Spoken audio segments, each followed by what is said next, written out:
Hi there, it's me, Cinda. I have a question for you. Do you remember when you were maybe 5, 7, 10 years old, and something you saw on TV or in a movie or around your neighborhood struck you and woke up your imagination? Then every time you saw or thought about that thing, you would become excited and want to tell the world, "That's what I want. I want to be or do that." What happened to that desire? Did you do it? Did you change your mind? Or do you still dream about it? When I was 3, I saw ballet dancers on TV twirling in different colored tutus, which are long skirts made of netting. I immediately decided I wanted to be a ballet dancer. Not just any ballet dancer, of course, but I wanted to be the one front and center in a pretty colored tutu. I had my first ballet class 2 years later, and I was instantly hooked. At the ripe old age of 5, I knew what I was going to do for the rest of my life. I held that dream tightly until I became that twirling tutu center front. I lived, breathed, ate, and slept ballet. Showed up at the studio early, left late, spent extra time practicing and reaching for more and more. When asked to write a history paper in school, mine was always about the history of ballet, history of Russian ballet, Cecchetti's Italian school, history of the point shoe, who was Petipa, Fokine, what was Swan Lake really about, and why was L'après-midi d'enfant controversial. I was obsessed, and I literally never wavered throughout the greater part of my childhood and into professional life. But like all athletics, it has an early end. In the prime of life, you become old in ballet life, while other people in their 30s are raising children and just getting started in life or career. When athletic life comes to an end, you find yourself starting from scratch, unless you stay within the parameters of your profession, like in my case, teaching it in choreography, directing productions, etc. It would be hard not to feel the profound loss. But if you decide to move on to a completely different field, you feel like you're a baby starting over. It's a humbling experience, albeit not a bad one.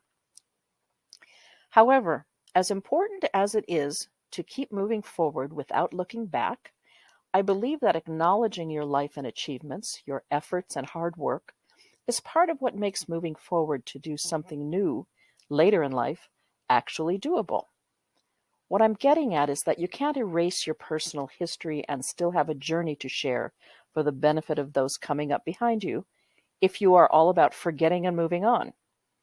Always remember the road you have traveled and where you began and what it took to get there. You take that with you into your new life with lessons learned as well as awesomeness, past and present, acknowledged. That doesn't mean you don't transform. Let yourself become new and awesome in the new space too. Do you have things in your past life and profession you need to forgive yourself for? Welcome to the club. Get about the forgiving, reflect, and move forward. But again, never completely forget the road you've traveled. Your mistakes and missteps, your faults, your perceived failures are part of the journey onward. Just make sure that it's the memory of your efforts you take with you and not the negative patterns that could hold you back. There is a difference. When I transitioned for a little while from a career in dance to acting, it may have looked to anyone watching from a distance that I was still in the performing arts, so no big change there, right? That couldn't be more wrong. Sure, there were similarities, but telling a dancer who has been trained since kindergarten to be silent, aka shut up and dance, followed by the need in acting to use language to express and portray a role, changed my thinking and my way of processing my emotional makeup, as well as my sense of myself and my connection to my audience.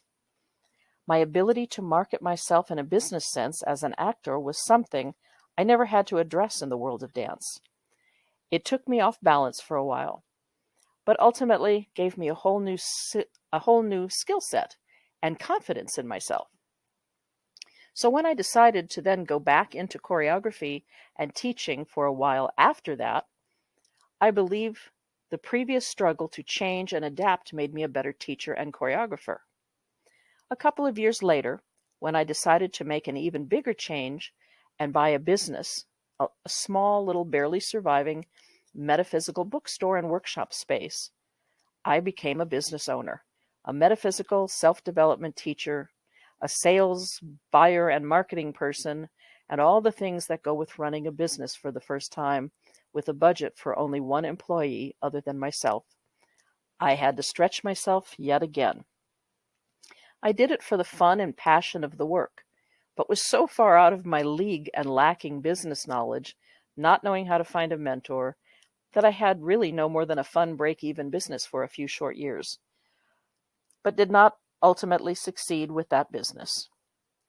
Great experience, lesson learned.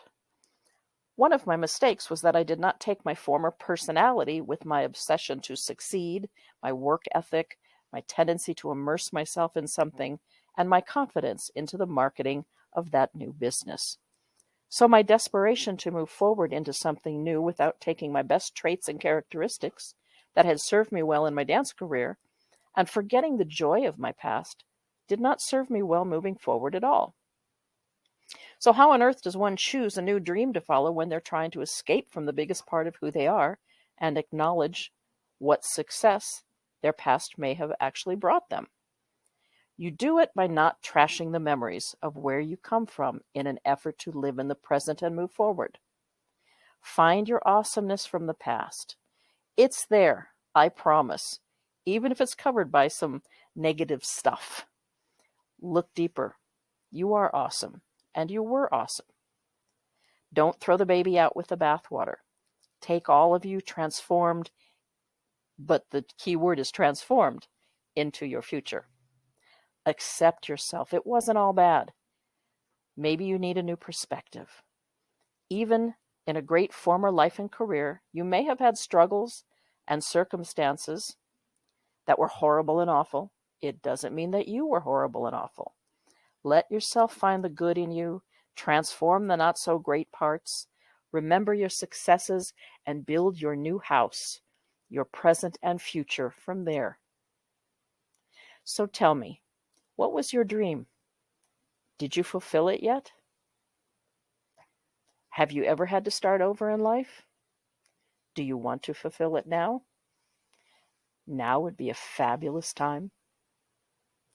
That's all for today. Thank you so much for listening, and I will see you again next week. Bye.